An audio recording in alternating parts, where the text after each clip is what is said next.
Hello, passengers, and welcome aboard the TV Pilot's License with service to Westbridge, Massachusetts, and the Spellman household. We ask that you please fasten your headphones, secure your podcasting device, and remember that while traveling with produce is normally frowned upon, if you have a note explaining that that produce is actually a person, we may make an exception. Welcome to the TV Pilot's License. My name is Geoff Kerbis, joined by Rich Inman and Max Singer. How you boys doing today? Oh, I'm spending the afternoon with you two dub witches. What could be better? I had a hunch that we would spend an inordinate amount of time talking about pineapples on this episode, and I'm very excited. If you don't think I'm going to be talking about pineapple talk, which is just the juicing of pineapples and how it's cheaper than actually like buying pineapple juice, buckle up, bud. Yeah, I went on a cruise 2 years ago, and there were all these pineapples on the doors. I assume they're all Sabrina the Teenage Witch fans? Yeah, huge fans. You should knock on their door and figure out what's going on. Well, gentlemen, this week we are going to be diving into 1996's Sabrina the Teenage Witch. But before we do so, and before we investigate this pilot a little bit more, Max, can you tell folks, whether they're frequent flyers or first-time flyers, what this podcast is all about? Here at TV Pilot's License, we break down and analyze the pilot episodes of some of TV's most famous, or in some cases, infamous shows. We learn more about how these shows came to be and were originally made, if they're effective pilot episodes and make us want to watch more, if they can be made today. Go back and stream, or scream, our other episodes from wherever you listen to podcasts. Check us out on YouTube and TikTok to see our smiling faces. And if it is your first time flying with us, then welcome aboard. And Rich, what is your question of the week? So I got to know, a lot of this pilot cruxes on, or hinges on, the fact that witches in this show universe can alter the space-time continuum. Is that a thing that I've ever seen witches do before? No, but here we are. So I got to know, if you can go back and change a day in your high school experience, what would it be? Oof. Yeah. Max, you don't have to incriminate yourself on this. Yeah, you don't have to, like, if you did anything illicit, you don't have to tell us, but it would make for good podcasting. So, Yeah. Max, what are you thinking? All right, I am going to go with when I read the morning announcements and I mispronounced a word, and then everyone went around and said the mispronounced word to me when they saw me. Wait, that's so fun. I mispronounced the word mosaic as mosaic, and for like days people were like, "Oh, mosaic, huh?" As far as high school embarrassment instances go, that's not bad. But Yeah, it is like, funny that it is a concerted effort.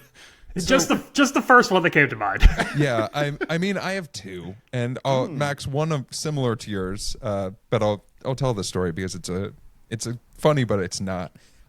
So our school, like many schools, had like the morning TV show, if that makes sense. Like it was our morning announcements. These are both in a so little bit of a public. different framing.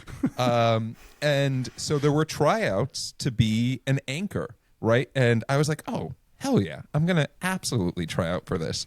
And normally we're talking these announcements, very low stakes, right? It's like, this is for lunch and this, but this was right after the earthquakes in the Haitian earthquakes that had just happened. And we were doing a fundraiser. And my family has this terrible affliction where we start laughing when we're nervous. Oh, no. And guess who started giggling during the announcement about the Haitian fundraiser? Whoa. And boy, did I not get a callback because the teacher who was the producer for that was, como se dice, upset with me.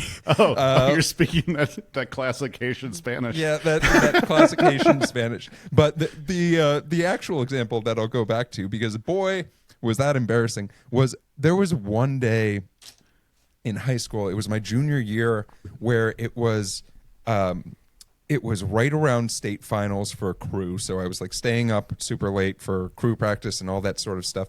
But I got in one day, I got in a car accident on the highway, got told by a friend that they did not want to go to prom with me, and the kicker failed a test. All in one day. So I'd like to go back and fix that day. Even one fewer of those things happening would make that day 10 times better. Like, but by like multiple fold. So yeah, like that's an easy day to fix. Like that's an easy call out. Rich, what about yourself? Okay, so I'm going to try to limit the amount of personal information shared on this one, and just say during graduation practice was trying. You guys did like a rehearsal for your graduation, Of course, yeah. Yeah, I was deciding whether to do a behind the back shot or like trying to accept. Well, my friends and I all decided it'd be fun to boo each other as we cross the as we cross the stage, and then we got up to my friend's turn. And I heard the first syllable of his name, and I just let one go. I boo, just like from the rafters, and then from the other side of the stage is a different person with the same first initial. Oh my dear God! Or I'm sorry, first syllable of her name, and she was not who I was intending to boo. It's someone I hadn't really talked to the entire time in high school. And they know what they did. And Exactly. And every single person turned around and looked at me, including teachers. And that was one of the worst days ever. And I went to go apologize to her, and she never heard it. So even better, wouldn't have even. Oh, didn't she have said his name? Bleep that. He would not have even heard the boo if I did do it properly. Oh my gosh. Well, Rich, thank you for your question of the week. Let's talk a little bit more about Sabrina, the Teenage Witch. And we're going to start off with a synopsis. Sabrina is a normal teenager, except for one thing. She's a witch, guided by her aunts who come from a long line of witches, and Salem, a mischievous warlock. Well, yep, that is definitely what we watched. But Max, can you tell us a little bit more about how this show got made? Today we are talking about the pilot of Sabrina the Teenage Witch, which originally aired on September 27th, 1996 on ABC. We're talking about the show's creator, Nell Scoville, a bit today.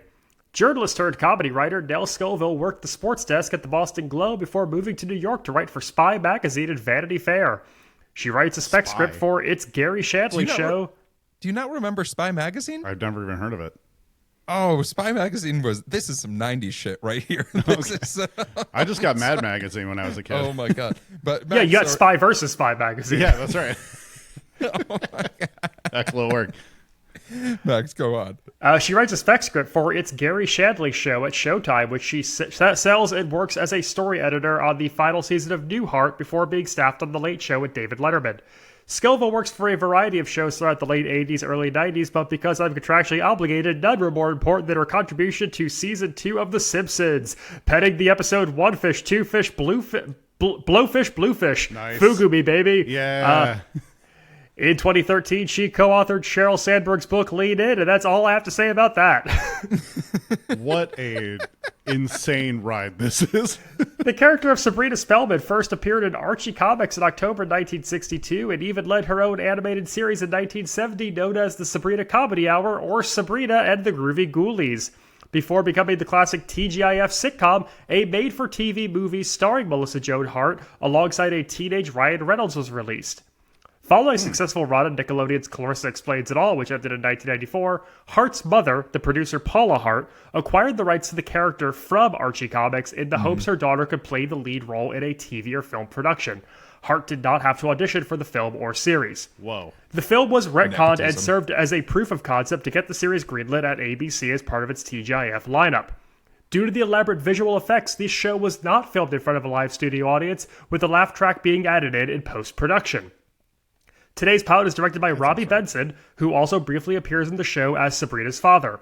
As an actor, Benson is a two-time Golden Globe nominee, the voice of the Beast in Beauty and the Beast, and can currently be seen as Dr. Bauer in Severance. He was also a professor at our beloved Indiana University, where he taught film. Oh, beautiful. I didn't know that either. We got an IU connection, and truly the most blatant nepotism I've ever heard of in my life. It is such Lawrence Stroll buying Aston Martin so his son could drive for it. And it's like I don't think there's anything closer to that. Oh my gosh. Well, Max, thanks for that background of how this show got made. Let's dive into this. And let's just start off on why today is different. Because, boy, does this pilot give you so many choices of hopefully you attach to one of these and are, motivated by one of them. Because yeah, there's like 3 of them introduced in the first 30 seconds. There are 3 of them right now. Are you a teenager? Boy is turning 16 weird. That's 1. That not weird enough? What if I told you you become a witch? That's 2. What if, you know what? Being a witch, normal.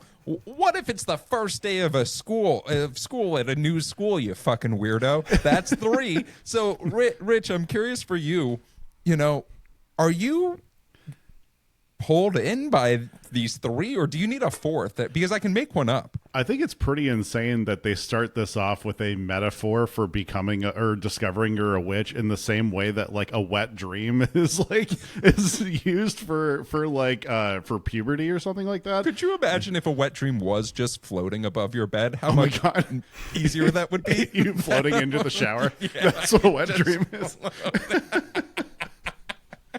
Nearest body of water, you just plunk into it. Yeah, so we wake up early in the morning with Sabrina hovering above her bed like 4 or 5 feet, which is our first use of a forklift in a pilot, I think. Max, I'm curious for you because we're given a lot of exposition to start this episode, right? By Sabrina's 2 aunts who are really guiding the audience through what we potentially should be expecting if you're not familiar with this IP. How are you feeling about this? I love that there's just like 2 single aunts who take care of her, Patty and Selma style. We get exposition dumped with 3 consecutive why is today difference, and then it just ends. Like, I'm with you. I needed one more thing. It cuts off so quick. It's just, here's a bunch of things that are happening, and then we're just into the credits and we're into our episode. And it's jarring to me how quickly we just move past it and launch into the plot. Right. Max, I'm really glad that you brought up the idea that this was not in front of a live studio audience, right?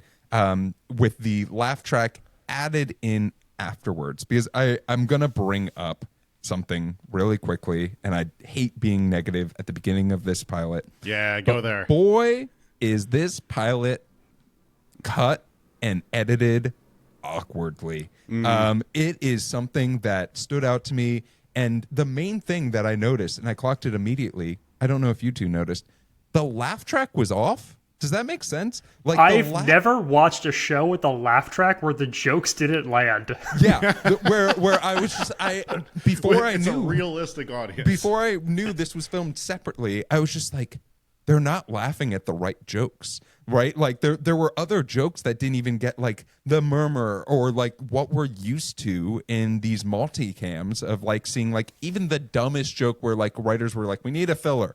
Like you get even something. We didn't get any of that. They were like, only 1 joke per scene can get the There laugh are track. so many throwaways and non sequiturs that don't even get a single chuckle inserted. And I didn't know that it was a dubbed laugh track till after I watched the pilot. And I'm like, did you only have a little bit of laugh track? Did you have to break up a few seconds only? Did you lose the laugh track budget? How do you not gas your own pilot up? Laugh track budget is actually a line item we rarely talk about, but it's very, very important. It turns out we spent all our money on Penn and Teller. We couldn't afford a laugh track.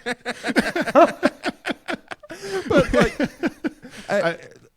go for it, Rich. I know exactly what you're saying, and I know we're like, okay, for everyone listening at home, and I know we're throwing a lot at you like right at the beginning, but we wanted to give you the same experience as if you were watching the Sabrina pilot in its own. This is a 21-minute pilot that feels like 40 pages of script that they try to fit into this, and I know that they didn't film it. I can tell they didn't film it in front of a live studio audience because the practical effects that they use, the practical magic they use for for Salem the cat, which is a puppet, obviously, and then like a bunch of other things like floating around and all that stuff. It would have been nearly impossible to do that in front of an audience and like kept the same like. But the pacing. magic, it's supposed to be magic. You try to do it. And the cat puppet's a pro. It's the same puppet that was in Hocus Pocus. That's a real fact. I'm not making a joke. Is it really? That's I didn't know amazing. that. What a fun fact right there. But they also had a live cat on set as well, because they definitely do, they trade off between based off of the visuals. But there's definitely going to be more opportunities to talk about some of the things that were like, wait a minute, about this pilot. Let's talk a little bit more about this reveal to Sabrina, because the audience knows before Sabrina knows that she is in fact a witch. And it's in the name of the show. Yeah, exactly. That too. But I mean, I'm curious for you too. We've all experienced maybe a talk of some sort with our parents. Is this maybe the worst version of the talk that you've seen, as far as a child not even accepting the reality of what's being discussed? Yeah, it seems like there is almost no stakes to really being a witch in Sabrina's mind. And I haven't watched the remake of this or anything like that, but I'm sure there is more drama added to it. It is very much like hey, Sabrina, you're a witch. We know that because we are also witches. Your father, also a witch. Your mother, not a witch, but is mean to everybody. And it's the equivalent of finding out, like, oh, you're AB blood type. Like, all right, go about with your Sabrina, day. we needed to tell you something. We found out you're 25% Polish. All right, enjoy school. You may be wondering how you're 25% Polish. and why you're hovering above your bed. Very common. Max, I'm curious for you, this first scene, because we have these two aunt characters that are very much supposed to be driving a lot of the comedy of our as an audience, right? They're supposed to be bringing the laughs to the mistimed laugh track. And does this scene deliver for you of trying to establish, like, hey, you might be in conflict with this idea, but this is the reality of the situation?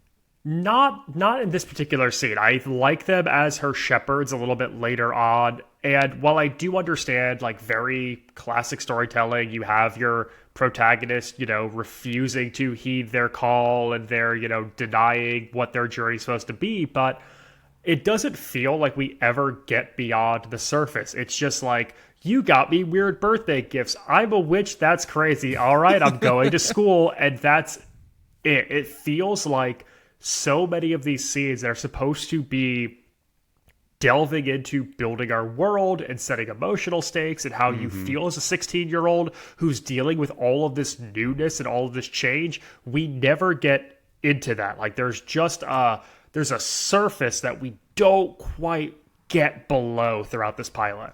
But let's move forward to where I think this pilot shines the best, which is the high school of this pilot. I think is some of the best versions of this pilot, because not only do we see Sabrina being almost treated like an outcast immediately because she's the new girl. It is a very easy trope to use and to execute upon, but there's a lot of different variety in the characters that we're given, and there's also a lot of opportunity to use this fish out of water-esque but not realizing your powers at the same time. And I mean, Max, for you, what did you think of the high school or the introductions to high school in this pilot?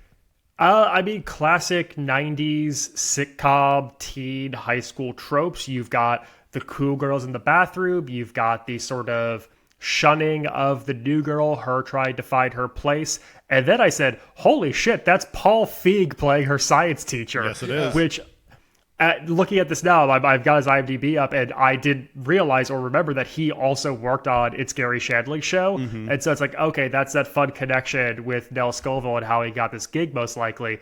Yeah, holy shit, that's Paul Feig not wearing a suit for the first time in 30 years.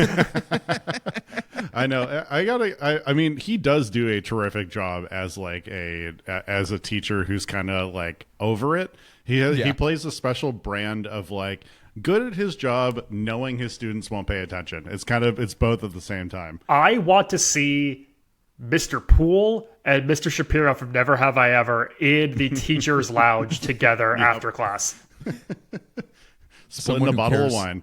Someone who wants to be so cool to their students and someone who just wants a paycheck at the same damn time is always a great thing. But we get introduced to these powers. We get introduced to the idea of Sabrina having to accept that she's different. Everything from reviving the dead, which I don't think we talk about enough, to something like super scent with also exposition knowledge, which, you know what, as a superpower, I think underrated. Like the idea Geoff, I can't believe that we didn't even want to talk about Frog Jesus.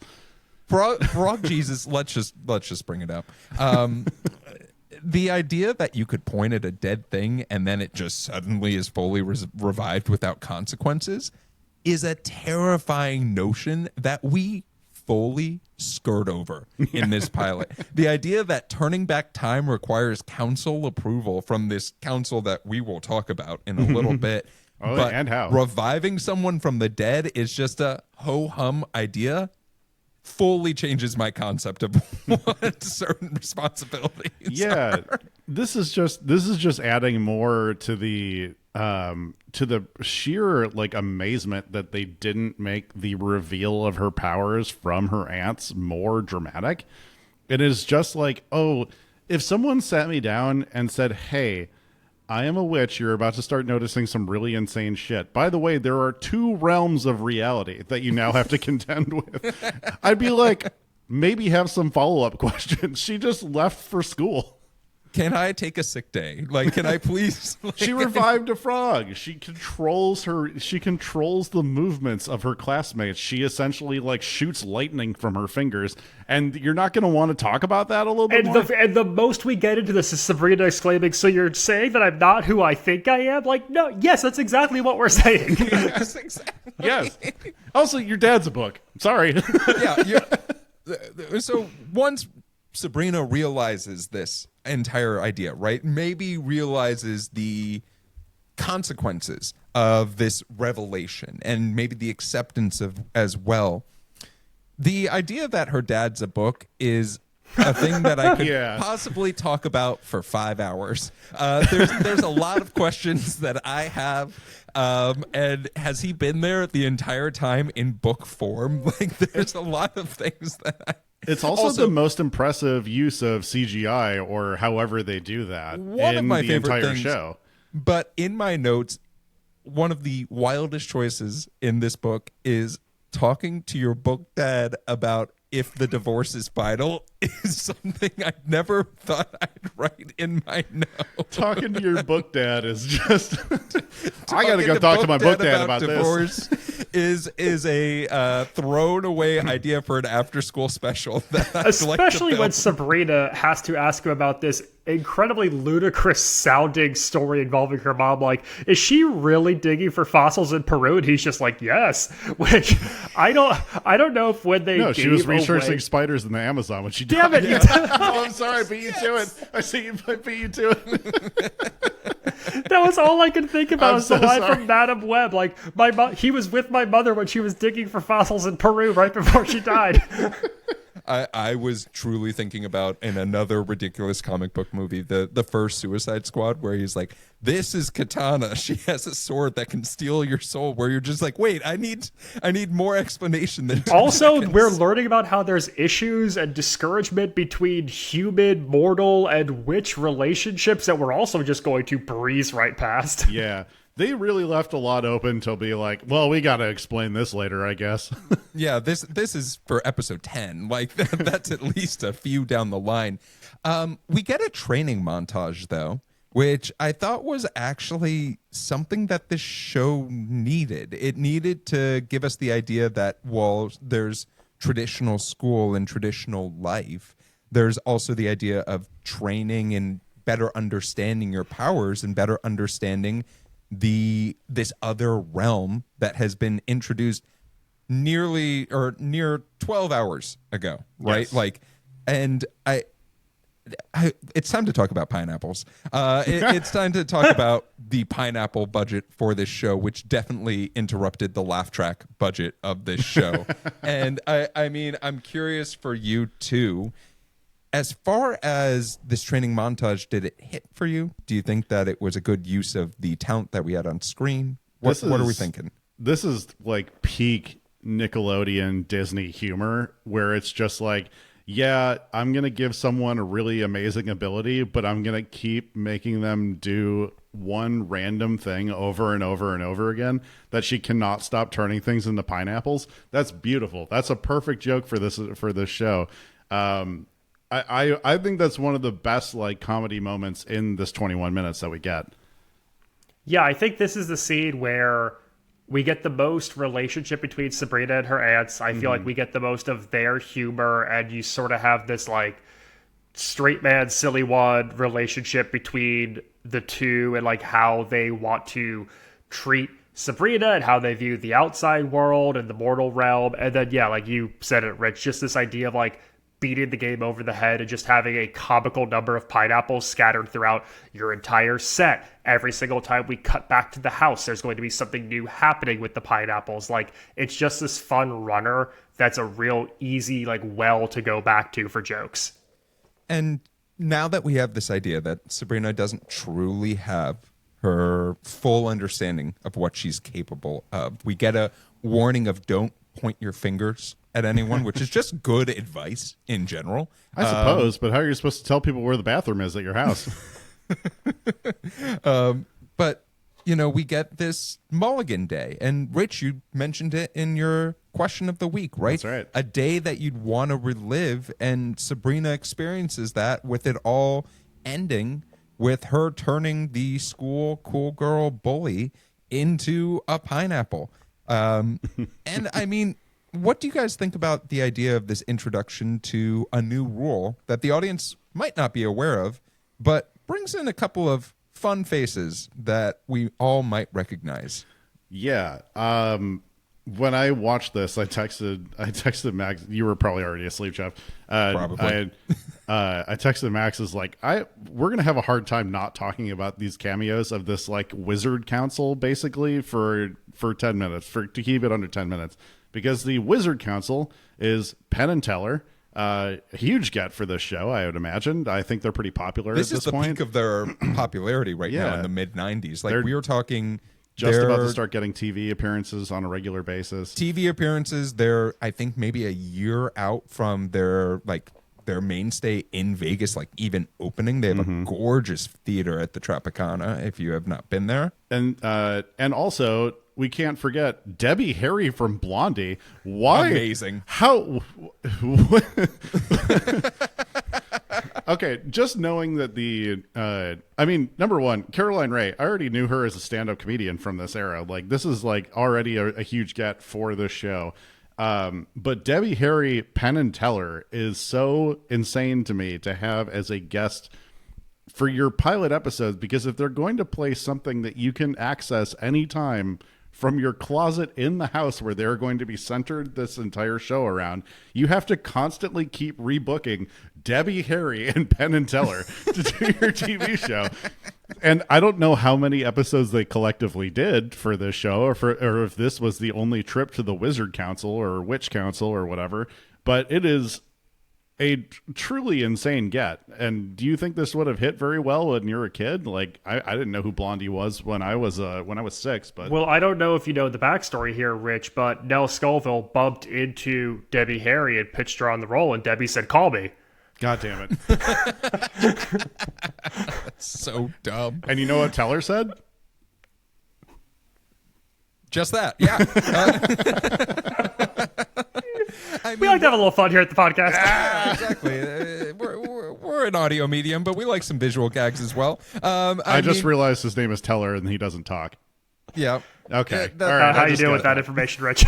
Yeah. You go off and flag with that. What do we think of adding in this rule and adding in this scene for the importance of this pilot? Because it is one of those things where, hypothetically, and I'll just pitch you two on this, of the 40 pages that Max thinks was written for this show, this could be 3 or 4 that we take out and just say, oh, you know what? we have to do something really special, and it has to be a little bit more responsibility to think about it.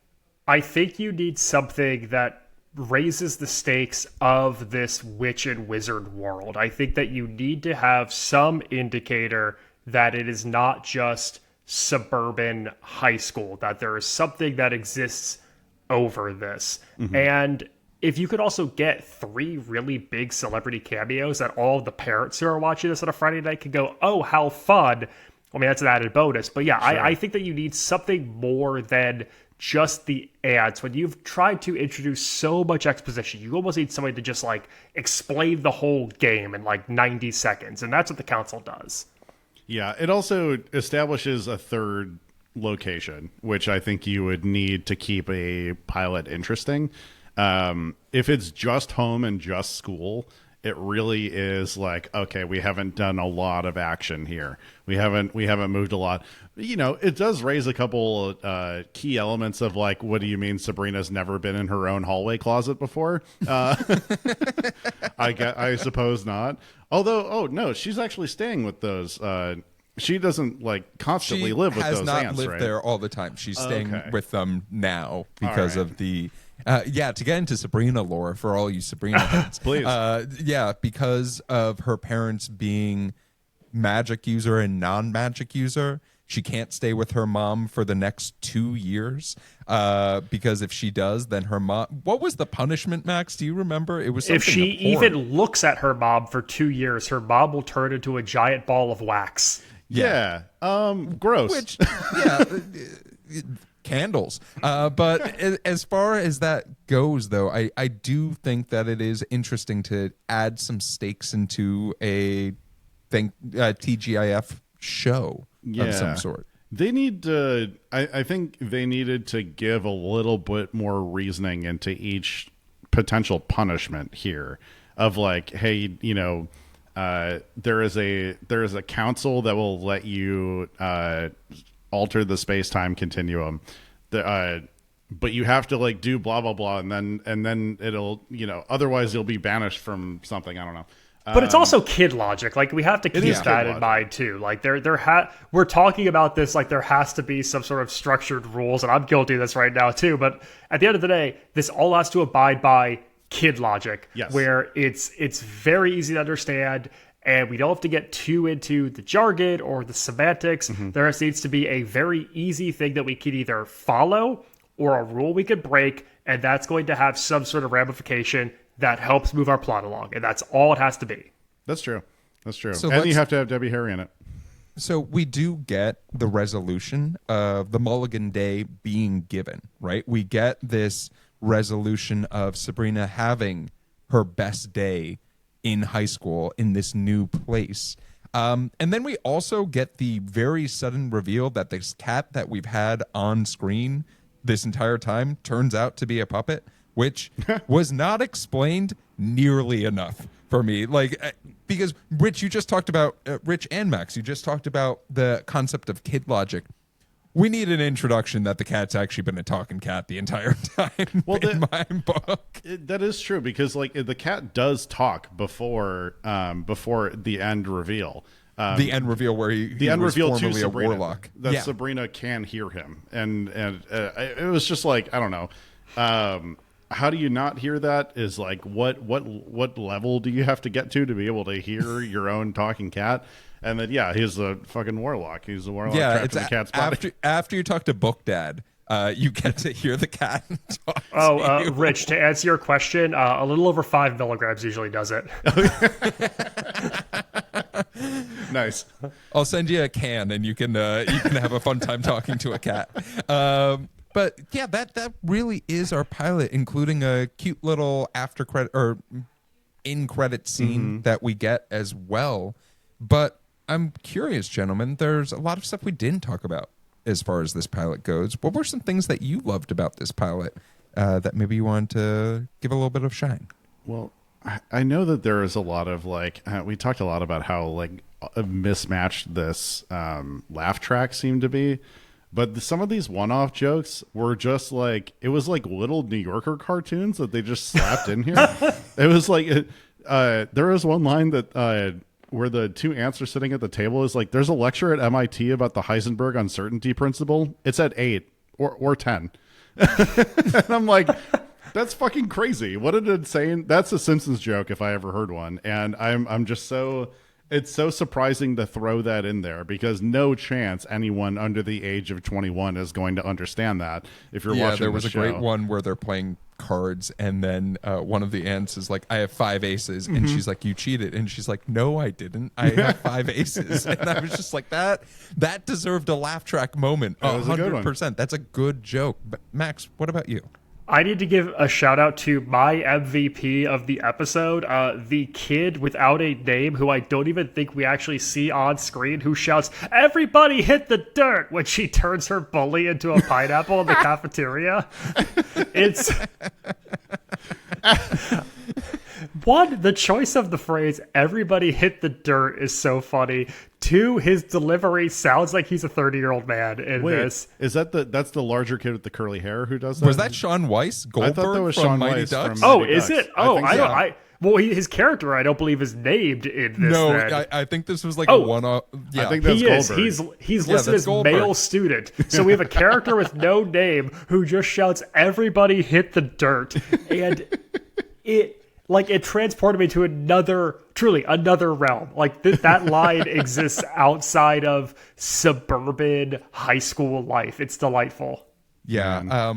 I love when we do these pilots because I get ridiculous notes. Like it's one of those things where I read back the notes and I'm just like, yeah, divorce talk with book dad. That's a great note that, because we watched it, it's absurd, it's ridiculous, but I think that this show, one of the things that we've talked about and is probably one of the best parts of this show is the aunts that are in this show are great because they are the ability to do the New Yorker cartoon jokes and to do the jokes that are for the adults that like, hey, the three of us might enjoy a little bit more or might relate to a little bit more than say, being in high school, because that was a little bit of time ago for us.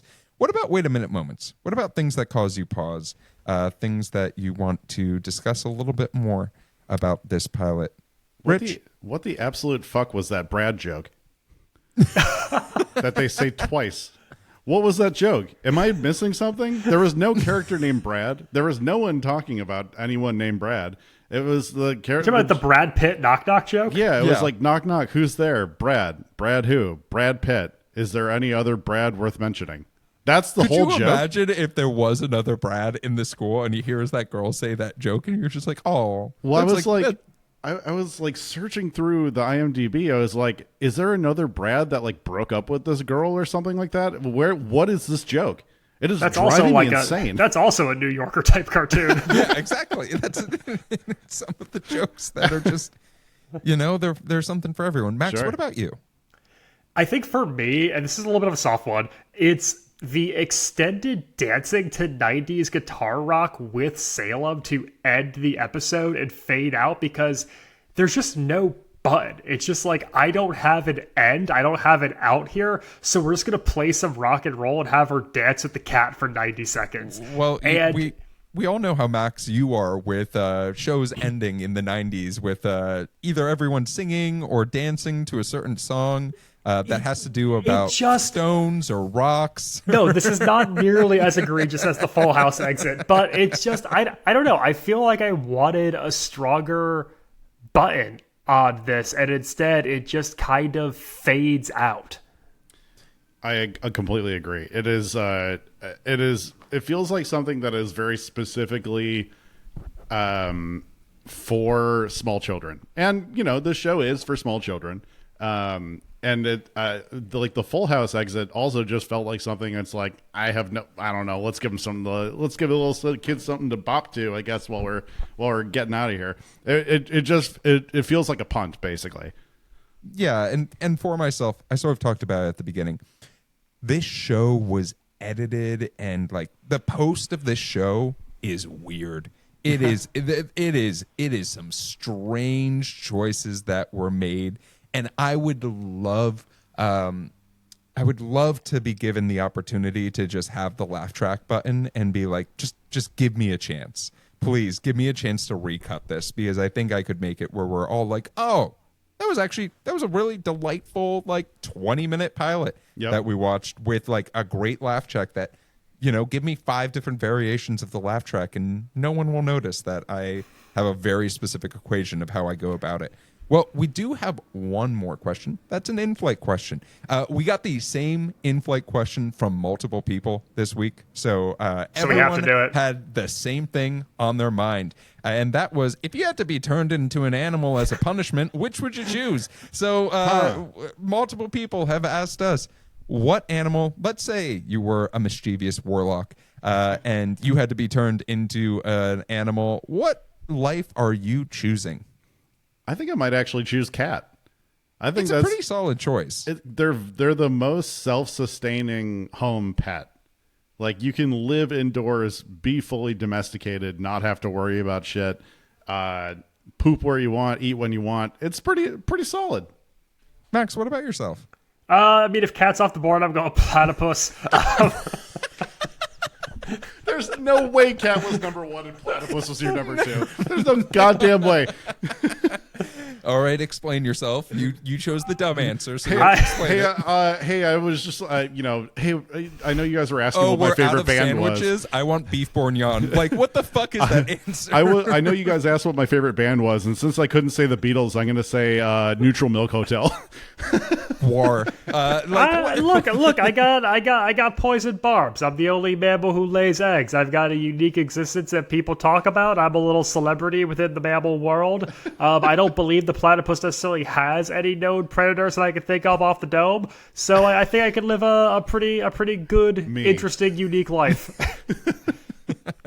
One of my dogs is the answer, because boy, do they live a great life. And like I multiple times have said, like, yeah, just bring me back as one of my dogs, and may we all get reincarnated as one of Geoff's dogs. Yeah, please. I mean, may we all be that lucky. Well, thank you everyone so much for submitting that in-flight question. Same question. If you have an in-flight question that you would like answered on the show, you can submit those at tvpilotslicense.com, or you can leave us a voicemail or shoot us a text at 213-290-1713. Let's talk a little bit more about the history of this show. This show had 7 seasons, 163 episodes, and 3 TV movies. Man. After 4 seasons of this show being on ABC, it was actually canceled, and then WB picked it up for the final 3 seasons of its run. First season got 9.3 million.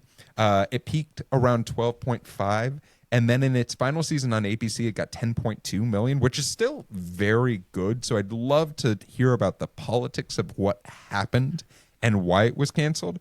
What do you guys think is the most successful cartoon universe?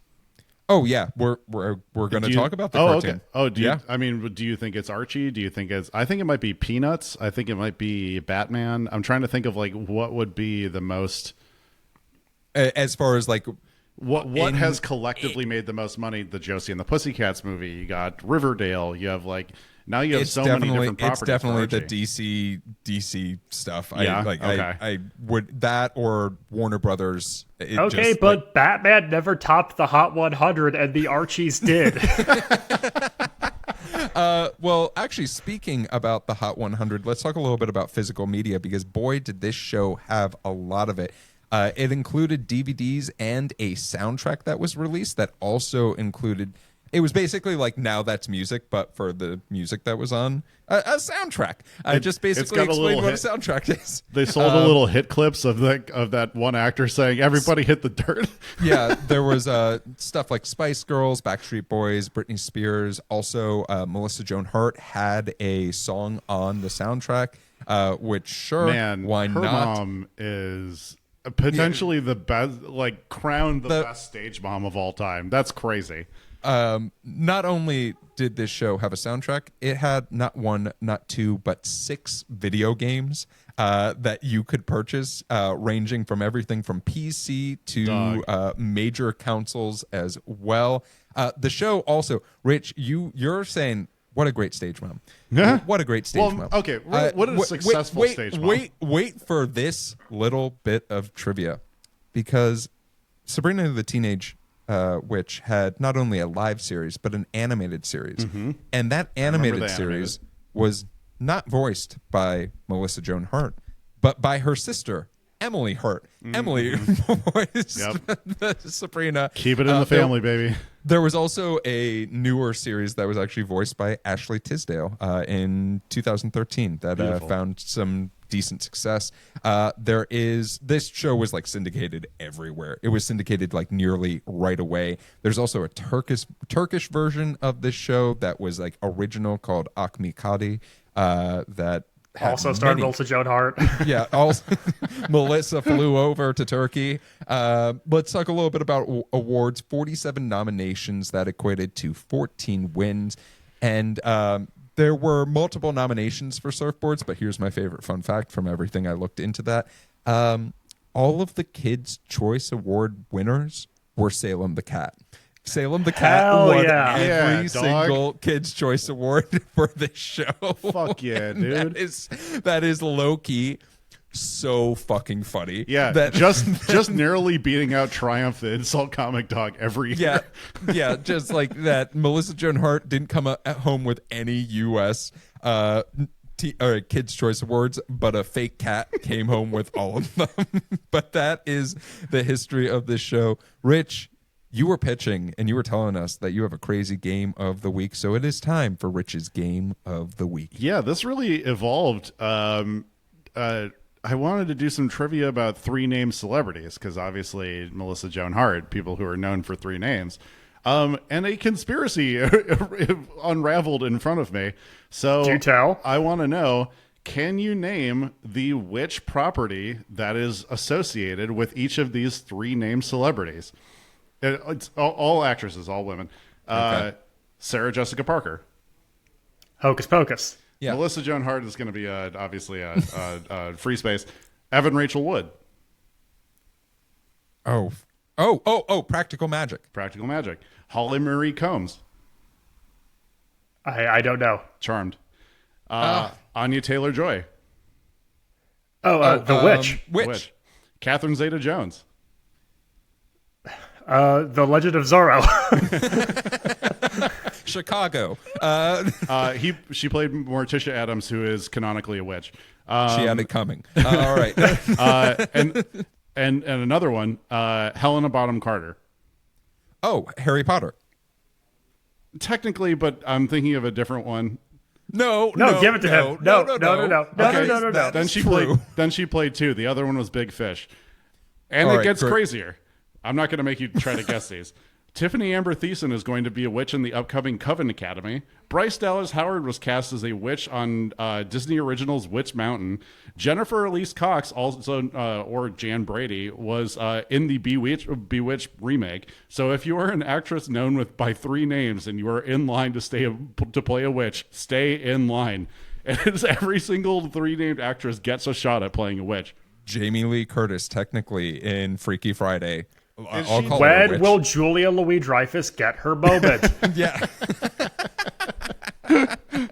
It is. I am shocked because like two or three came up for me, and I'm like, there's no way I'm going to keep going down this list, and each one of them played a witch, and then here we are, every single one of them in supposedly Amazon's list of top 3 named actresses.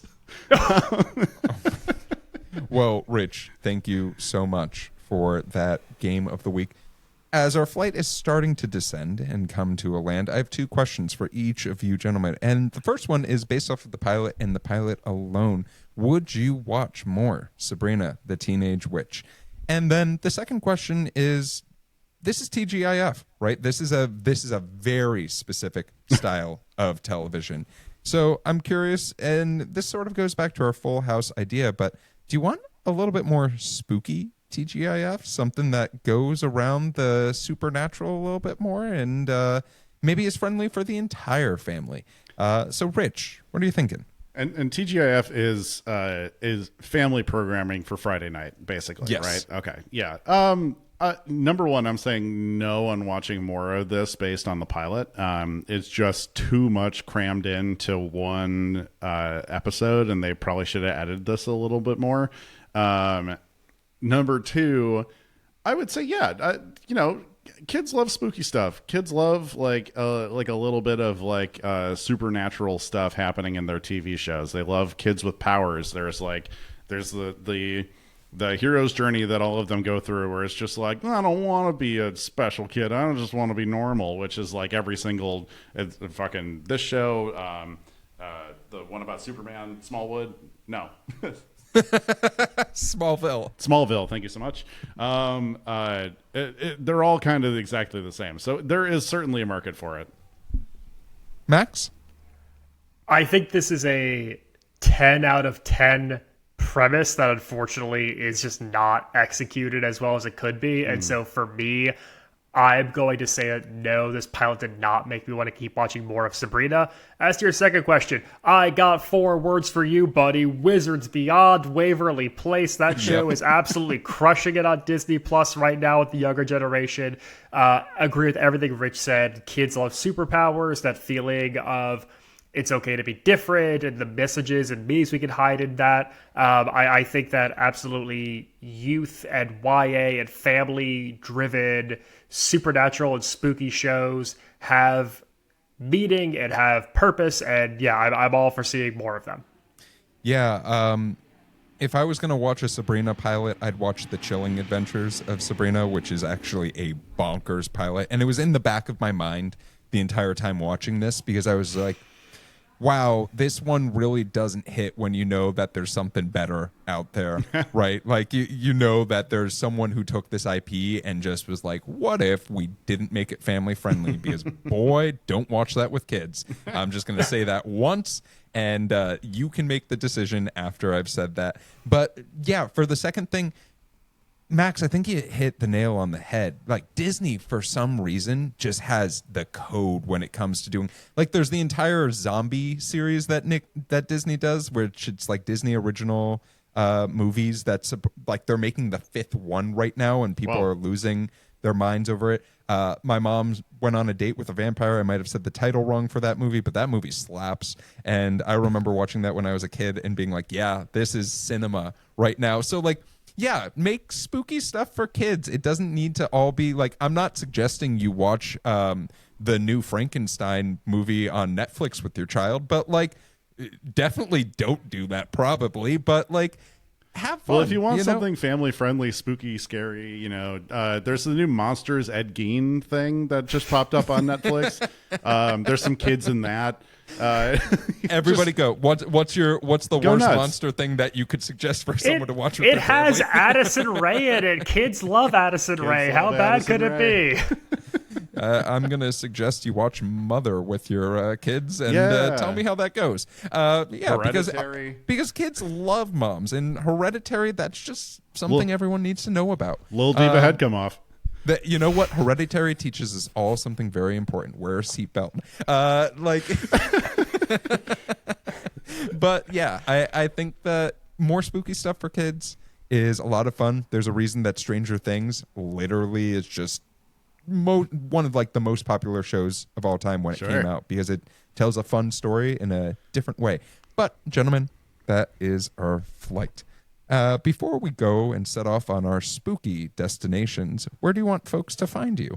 Rich, where would you like folks to find you? You can find me boring my frog to death, and you can also find me on Instagram at Damn That's Rich. You can find original sketch comedy from Max and myself over on TikTok at Dadwagon Comedy. You can catch me endlessly refilling a pint of beer, Sabrina style, and on all things social media at Maxwell Sig. Magic milk. Oh God. And you can find me not laughing about international tragedies. Oh, Jesus. But if you're looking for me on social media, you can find me at Run Geoff Run. If you're looking for the TV Pilot's License, you can find us at TV Pilot's License. You can also listen to us anywhere you listen to podcasts, and watch us on YouTube to see our smiling faces. If you have a question for the show, maybe a suggestion for what we should watch next, you can put those at tvpilotslicense.com, or leave us a voicemail or shoot us a text at 213-290-1713.